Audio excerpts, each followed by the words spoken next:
Yeah. Okay. I'm so thrilled because we are here with someone whose music I grew up listening to, but he is here for something more important than that today. Hal Ketchum.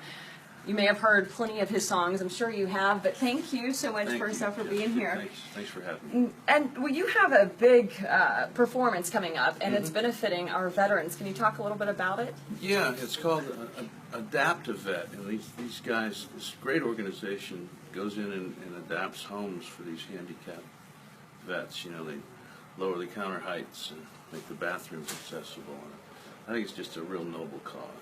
Well, and you also mentioned that one of your family members had served in some capacity, and so you have some kind of family lineage that's been part of service. Can you talk about that? My Uncle Art did 3 tours of Vietnam. He taught me to juggle. Taught me to do a kip up. Remember a kip up? What is that?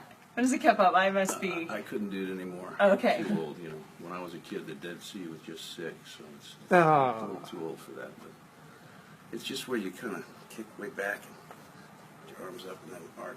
Okay. Land on your feet. Okay. With any luck. I'm going to have to go watch some YouTube videos. Google. I'm going to Google it. I'm going to Google it. So let's talk a little bit, too, about what the concert's going to be. You're going to be playing maybe some of your favorite songs, and what's it a fundraiser for? For Adaptive Vet, correct? It's for Adaptive Vet, and I'll play all the hits. And where's it going to be? It's going to be Rebbecca Creek Distillery. All right. And I've appropriately named my band the Staggering Prophets. And why is that? You like whiskey? Or I know. See, this is the behind the scenes that you get on our social media that we don't get to necessarily talk about as much on the show. And Ernie, you had alluded to that a little bit with Ernie earlier. So let's talk about a little bit of your music as well, so that we can get people excited about everything. So obviously, I'm super familiar with some of your songs. Is there any song that's your favorite? I just wrote a song. I just wrote a song called "The Saddle," which is it goes. There's a saddle hanging from an old oak tree. It's a swing my granddad made for me. I used it daily till I found my feet were starting to drag the ground. Higher, granddad, higher. I'm Laredo bound. Higher, granddad, higher. The sun is going down. And the last verse is, he's been there since I was born. Junior prom, the desert storm. Now I lay here in this sand, wishing he were here to hold my hand. It's kind of a sad piece, but it's a real riveting piece of music. But all of your lyrics and your songs, I mean, they're true, they're down to earth. You are what I consider classic country. Thank and you. When you listen to your lyrics, you don't feel like it's some of this newer age stuff that you're hearing these days. No. I'm not a fan of a lot of that music. Heidi Shake and stuff. Well, and that's what I was going to ask you. You've probably seen the industry change quite a bit. Yeah, I have, yeah.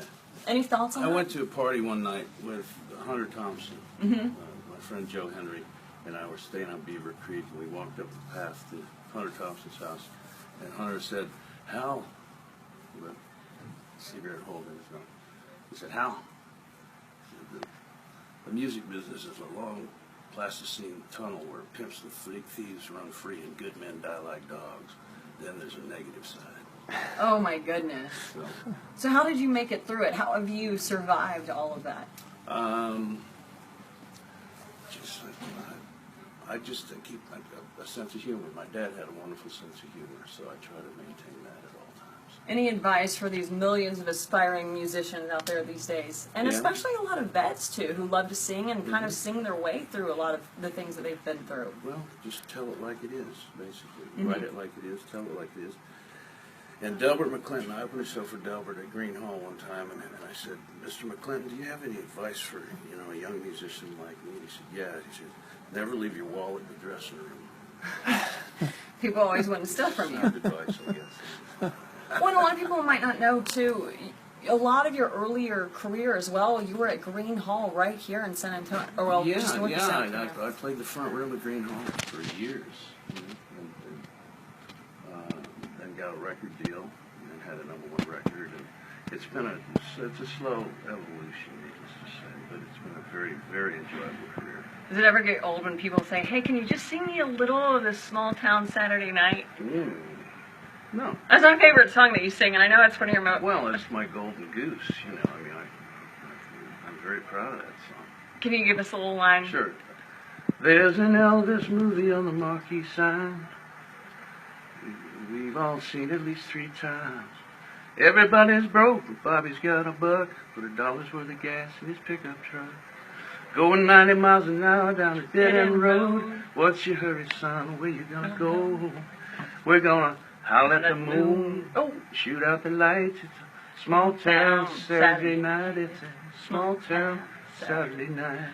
Oh, what a treat to get to hear you sing that in person. Well, we so appreciate it, and I will put all the information on our page so they can go out and not only hear you sing, but go out and support a very worthy cause, Adaptive Vet, that is helping, like you said, make these homes more accessible for all of our veterans out there who have done so much for us. Thank you so much, Hal. Amen.